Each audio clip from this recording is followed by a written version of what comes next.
This new reality of presale condos in 2025 will change Vancouver real estate forever. The buyers used to believe that buying presale condos was a fairly safe investment, especially buying presale condos 4-5 years in advance. By the time the building would complete construction, the belief was that the condo is going to be worth a little bit more, or at the very least remain the same in price. However, we're starting to see article after article of the presale condos actually being worth less now in 2025 than when they were purchased at the presale stage in 2022 and 2023. So what's going on and how will this affect Vancouver's real estate in the short term as well as the long term perspectives? That's exactly what we're going to talk about today. In 2022 and 2023, thousands of buyers bought presale condos with the belief that that's going to be a good investment for the future. They signed contracts and they also, most of the time, gave non-refundable deposits on those units. But fast forward to 2025, a lot of these buildings are getting completed, so buyers are applying for mortgages on these units, and to their surprise, the units are actually worth less than what they were originally purchasing these units for in 2022 and 2023. According to this article from Vancouver Sun, experts are saying that nearly half of the appraisals are coming in below the original purchase price. To put it into hard numbers, let's say you purchased the condo for $1 million. However, right now, the bank says, hey, this condo is actually worth about $800,000. So there is about a $200,000 delta between how much you promised to pay for this condo to the developer and how much the bank thinks the condo is worth right now. And this $200,000 delta has to come from somewhere, usually from the buyers themselves in cash payment. This example with the $200,000 delta is admittedly overly simplistic.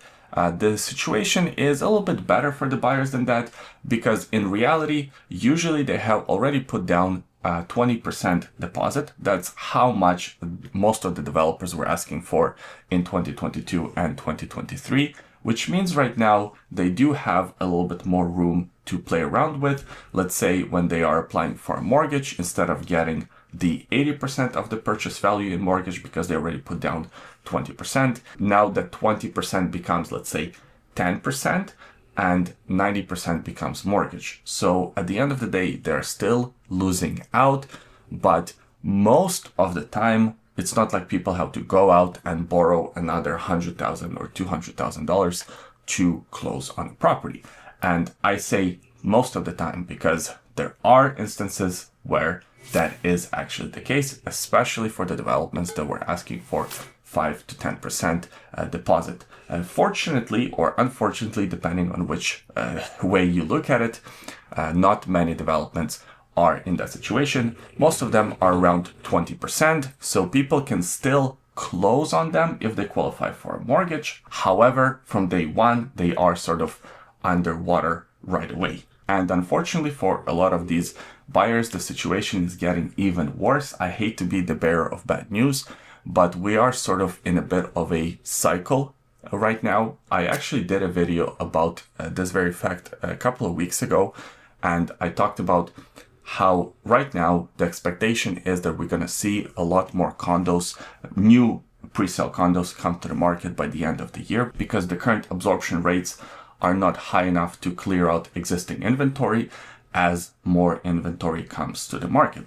And why is that bad news for a lot of these pre-sales that are now being completed? Well, that's because now there is a little bit of a race to the bottom. What I see happening with a lot of developers as well as people that have purchased these units, they're trying to get rid of them. At some point, they were thinking to hold on to the unit until it eventually sells. However, there is a limit to how long you can hold on to the unit before you start losing too much money. And at some point, you just sort of have to sell. And unfortunately, right now, a lot of developers and a lot of investors, a lot of buyers are reaching that point. So they're starting to sort of outprice each other in order to get rid of these units. And that affects not only people who are trying to sell their units, but also people who are planning to buy their units to live in. because the way these appraisals are done, they're done based on recent sales. Now we see unit after unit selling for lower and lower and lower price, which means that each time there is a brand new completion, the appraisers are looking at the newest statistics, at the newest, lowest units sold, and that's what they're basing their values on. So what's causing all of this? Well, there are several factors at play. Number one, interest rates. And you might say, Oleg, at the moment, the interest rates are fairly low, and the expectation is that the interest rates are going to go down even further. However, 2022, 2023, 2024, the interest rates were quite high. And if your unit was completing at that time and you weren't confident in your ability to qualify for a mortgage, you were trying to get rid of your unit, and a lot of times you sold at whatever price you could get, which set a new standard. Units completing after you were sort of judged against that standard. So even though in 2025 the interest rates are lower, the prices a lot of times are still compared to 2024, where the interest rates were higher and a lot of people were not as confident in their ability to complete. Which brings us to the second thing that happened. Because of higher interest rates, we lost a lot of investors looking to get into the market. Now, the loss of investors was partially due to higher interest rates. It was also partially due to the lack of international students and the sort of cap on immigration numbers. The rents started to drop and drop quite aggressively. Investing into real estate became less attractive. In fact, if you look at the statistics, something like 50% of the units up until 2022 were purchased by investors. That number was around 25% in 2024, and now that number is somewhere around 10%, I believe, for the first quarter of 2025. The investors are just staying away from pre-sale units for the time being, which means the pre-sale market lost a large share of buyers that are looking for investments. On top of that, a lot of investments who have their units completed, let's say last year or the year before, have decided to list their units for sale because the rents, as I mentioned, are dropping. And that also creates the effect that not only are these brand new units that are getting completed are competing with each other, they're also competing with the units that are completed 2 years ago, a year ago, or so, which is all to say that there is a lot of inventory on the market right now, which brings us to the third reason, at least in my opinion, why a lot of this is happening, and that's overbuilding in certain areas. We see the concentration of these falling values in specific areas where there were these sort of massive building schemes that were primarily focused on investors. We're talking about Surrey Central, we're talking about Brantwood and Lougheed areas, we're talking about Langley areas where there is this huge concentration of condos that right now, unfortunately, not a lot of people are excited about buying. And a lot of people watching this video will say, well, you know what? Those guys got what they deserved. They're trying to speculate on the market and now they got hurt. And I can understand that sentiment, but at the same time, unfortunately, a lot of regular families, first-time homebuyers are getting negatively affected. As I said, it's not just investors that are losing money and losing value on their homes.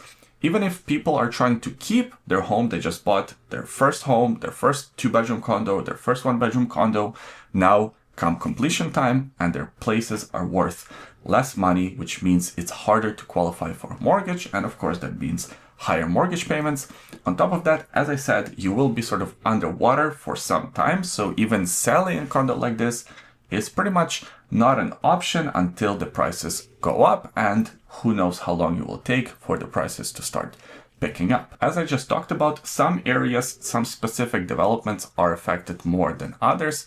However, there's also the specific type of properties that are affected more than others, and these are usually the luxury properties. From what I see, luxury properties market, pre-sale luxury property market has been brutal, especially if you look at some areas of downtown. A lot of the buildings that were completed even last year, the year before, and I'm not even talking about the new pre-sales, those are even worse. People are losing $300,000, $400,000, $500,000 in value of their units by the time they complete. A lot of these are actually now for sale at these lower prices. So the losses are not only on paper, but they are actual hard losses that people are absorbing in order to sell these units. The other part of the picture that I see right now is a lot of people are signing the units and losing their deposits. They're just leaving the whole deposit on the table. They're absorbing that loss. I've seen a few of these listings. I'm a part of a few of the Facebook assignment groups for realtors, and I'm starting to see some of them pop up, especially the ones that have completion in the nearby future, probably summer, fall 2025. As that deadline approaches, a lot of people are getting more and more desperate, and they're just trying to get rid of their units. So they're pretty much just leaving the whole 20% deposit on the table. So those are the current and immediate effects on the market. However, I'm going to speculate a little bit and talk about some long-term effects and what I see happening right now. So the first one is the risk that a lot of developers are taking at the moment. What I see happening from a lot of developers at the moment is them trying to attract new buyers by offering 5% deposits. And that is a pretty dangerous game to play, because imagine these people currently walking away from 20% deposits. Imagine a 5% deposit. How much easier it would be to walk away from, let's say, $50,000 on $1 million property, as opposed to walking away from $200,000 on $1 million property. It becomes a whole different ballgame. So either the developers are really confident in their pricing and they believe that the property is at least going to stay priced at the same level when it completes or even go up in value, or they're just sort of risking it all in order to sell some of these units. And I guess time will tell, but from my standpoint, that is a very risky bet. The second thing that I think is going to be the result of all of this, a lot of people will realize that the king is naked, so to say. They're going to see that a lot of these developers are vulnerable, and hey, we don't need to line up outside of their pre-sales at 5 o'clock in the morning. Yes, there will still be some very attractive developments, but for the most part, I think this sort of mania over new developments is over, and we're entering into a new reality, the reality that was back when I started in real estate, where developers had to actually attract buyers to their new developments instead of other way around, where the buyers were trying to sell themselves to the developer. Hey, look at my application, have these sort of lotteries in order to buy homes. So at least the way I see it right now, that's going to be the new reality moving forward. We're probably going to see developers offering some great incentives, maybe having some great amenities, offering better terms to new buyers, and that's probably going to happen for the nearby future. The next lesson we can learn from all of this is to be proactive, especially if you are one of these buyers, because the sad truth is that most of them will be caught completely off guard.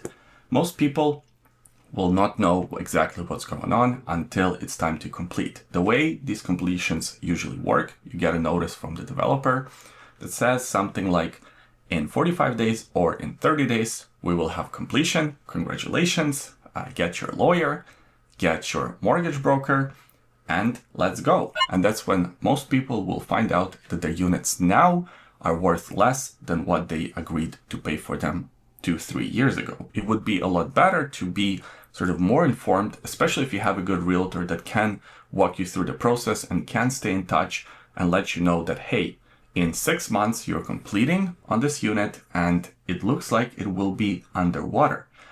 That gives you more time to plan for other options, whether it's to assign the unit, whether it's to borrow money from somewhere else, whether it's to arrange for other financing options, as opposed to only having about 30 days and now last minute you're scrambling to get everything together. Fortunately for you, you have watched this video, so you know what's going on in the market right now, and as things change, I'll try to keep you updated on this YouTube channel. Please subscribe so you don't miss those videos when they do come out in the future. Also give this video a thumbs up if you enjoyed it.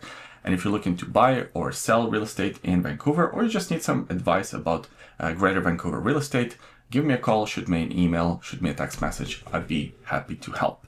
Thanks for watching this video all the way until the end, and we'll see you next time. Bye.